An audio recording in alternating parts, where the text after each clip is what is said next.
पिछले कुछ दिनों में आपने इजराइल और हमास का नाम कई बार सुना होगा।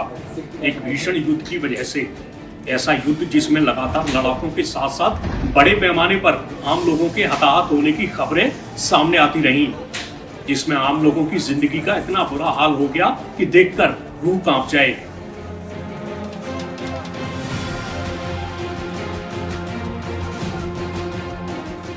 बहुत से लोग राहत शिविरों में रहने को मजबूर हो गए। पीने की पानी की भारी किल्लत हो गई, बीमारियां तेजी से फैलने लगी और दवाओं का मिलना भी मुश्किल हो गया।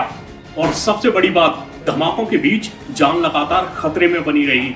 7 अक्टूबर को शुरू हुए इस युद्ध में 24 नवंबर की तारीख बड़ी राहत बनकर सामने आई, जब इजराइल और हमास 4 दिन के युद्ध विराम समझौते पर सहमत हो गए।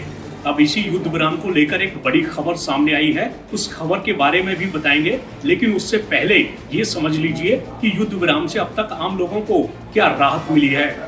तो 24 नवंबर को जिस युद्ध विराम समझौते पर सहमति बनी, उसके मुताबिक इजराइल 50 बंधकों की रिहाई के बदले 150 फिलिस्तीनी कैदियों की रिहाई के लिए तैयार हुआ। ऐसे में जब ये अदला बदली हुई तो कई इजरायलियों और फिलिस्तीनी परिवारों से जश्न की तस्वीरें सामने आईं। ऐसे परिवार जिनके सदस्य लंबे वक्त बाद फिर से उनके पास आ गए। युद्ध विराम के दौरान हमास ने इजरायली नागरिकों के अलावा दूसरे देशों के बंधकों को भी रिहा किया। युद्ध विराम के बीच गाजा के आम लोगों के लिए बुनियादी जरूरत की चीजें भी पहुंची, क्योंकि खाद्य सामग्री, पानी और दवा की सप्लाई का रास्ता खुल गया। इसके साथ ही रसोई गैस की सप्लाई भी हुई है। 27 नवंबर को युद्ध विराम समझौते का चौथा और आखिरी दिन था। इसी बीच समझौता कराने में बड़ी भूमिका निभाने वाले कतर ने ऐलान किया कि इजराइल और हमास युद्ध विराम समझौते को 2 और दिन बढ़ाने पर सहमत हो गए हैं। मतलब अब और बंधकों और फिलिस्तीनी कैदियों की अदला बदली की उम्मीदें बढ़ गई हैं। आपको याद दिला दें कि फिलिस्तीनी उग्रवादियों ने इजराइल पर हमले के दौरान 200 से ज्यादा लोगों को बंधक बनाया था।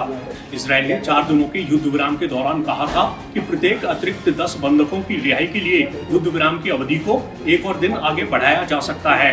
हालांकि इजराइल ने यह भी कहा कि वो युद्ध विराम खत्म होने के बाद पूरी ताकत से हमास को कुचलने के लिए युद्ध में वापस लौटेगा।